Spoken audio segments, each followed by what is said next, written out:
What's going on, Badger Nation? Welcome to the PPC Den podcast, the world's first and longest running show all about Amazon advertising to make your Amazon PPC life a little bit easier and a little bit more profitable. Today on the show, we have our dear friend, Brent from AMZ Pathfinder, where we answer a simple question. Where do you find a list of products that generate sales but have no ad spend?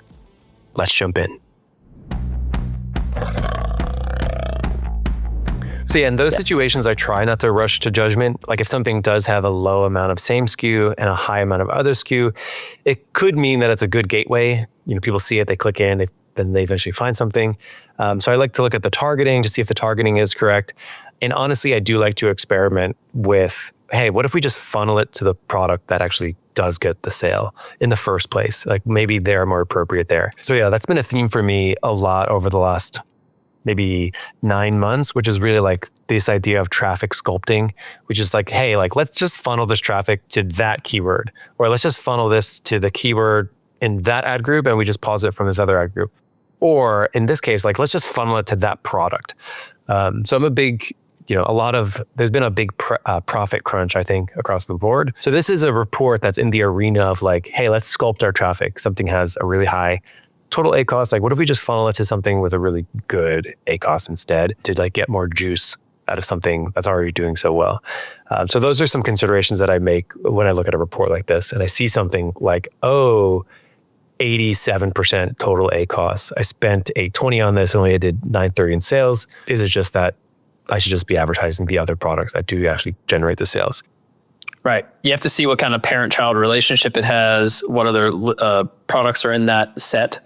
And traffic sculpting, I really like that phrase. That's a cool phrase technology there. I've never heard that one before. I've always just called it like our job as advertisers is to put the person at the thing that's most relevant to what they need based on the signals that we have available, whether that's a keyword search or an ASIN or what creative they click on or where they are on the funnel or, with DSP, what audience they're in.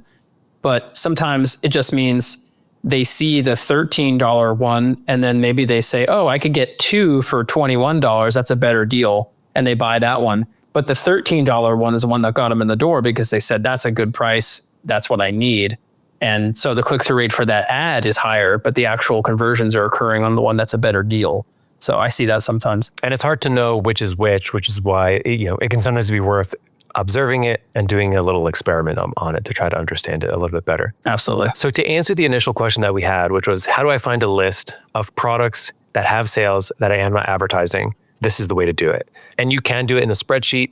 We were also experimenting before this call. You can probably use your favorite LLM chat GPT Claude model. We put both spreadsheets in there and we basically asked it to give us this.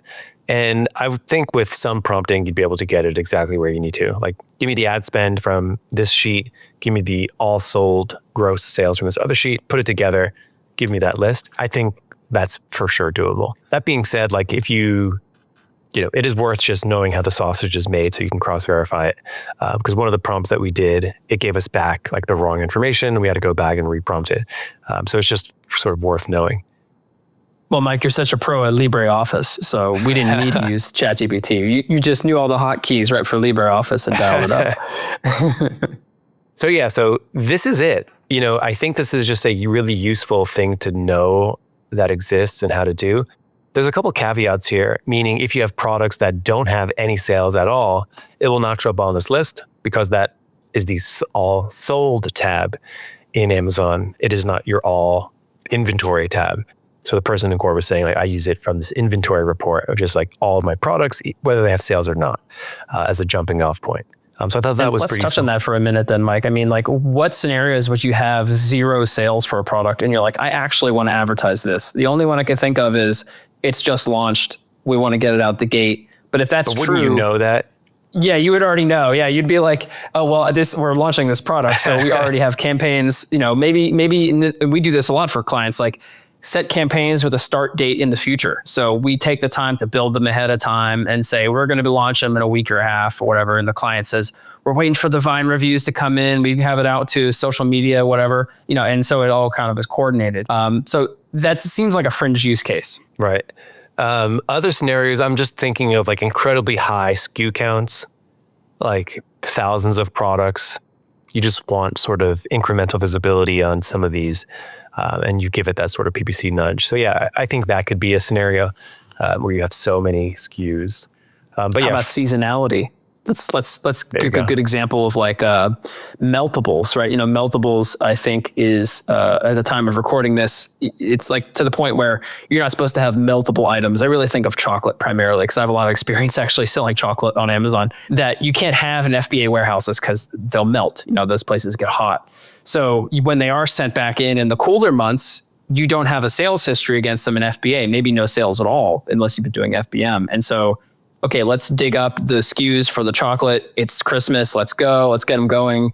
That would be another scenario where you might have to do some other triangulation of reports to figure that out. Yeah. In general, the real reason to do this is really just identify, the relationship between the ad spend and the actual sales for the product, the gross sales for the product, compare those, get a total ACoS, identify things that have really low total ACoS, and see if you can pour some more gasoline on that fire.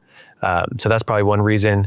And the other reason too is like, oh, I found a product that does get good sales that I completely forgot to advertise. That's like a great pulse check. And now you know how to do it.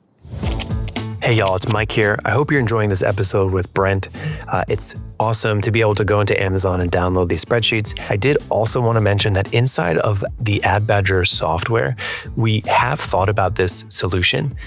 We've thought about this problem basically, where you want to be able to view your products, the total sales for that product right next to the ad reported sales, and then same SKU ad sales and other SKU ad sales.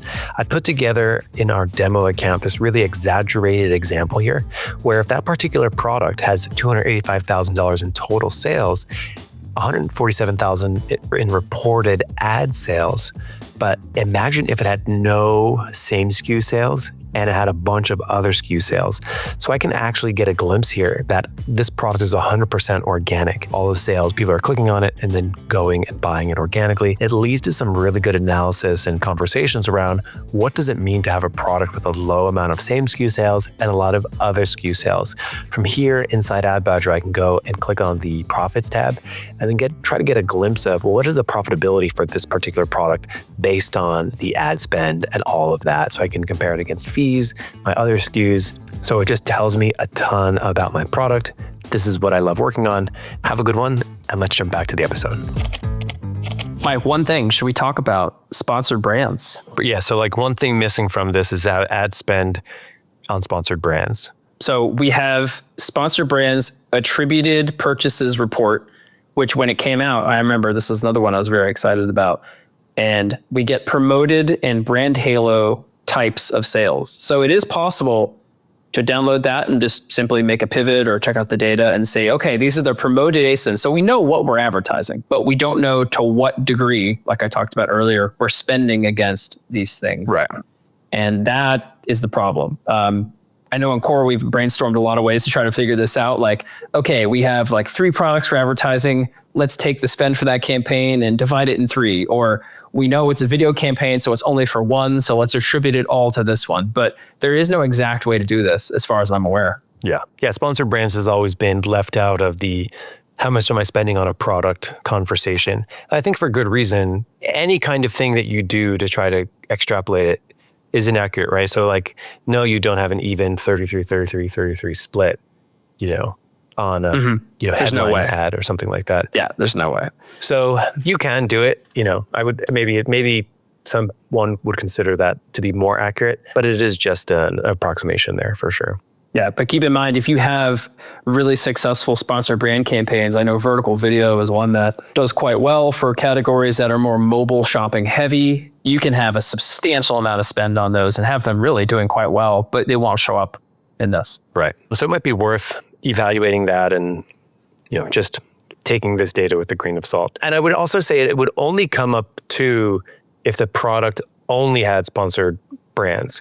So your ad spend would be 0 if you only had sponsored brands and no sponsored product, which I would say has to be incredibly uncommon. So most people should be starting with sponsored products. Every product, that does well for you, there's probably a good reason to have sponsored products before you do sponsored brand, sponsored display. So it would only trip you up in those scenarios. Yeah, I agree with that. And that's it. So go forth. I think this is a good activity. From your perspective, how often do you think this is an activity that should be done? Like, how often should we know, oh, this product does well, but I don't have any ads for it? How often do you think that should be done? I can't imagine too much more frequently than like monthly. You shouldn't have like too many gaps in your catalog.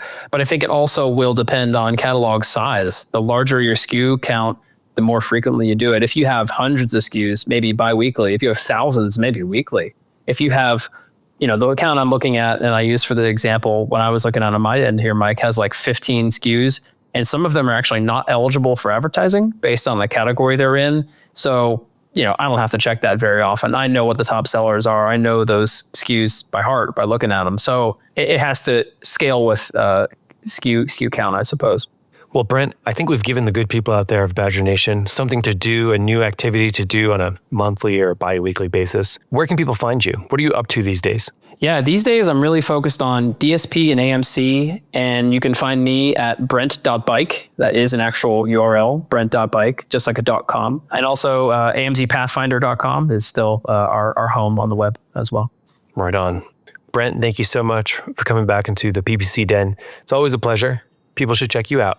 Have a good one. And everyone else, I'll see you next week here on the PPC Den podcast. I've launched campaigns and picked keywords.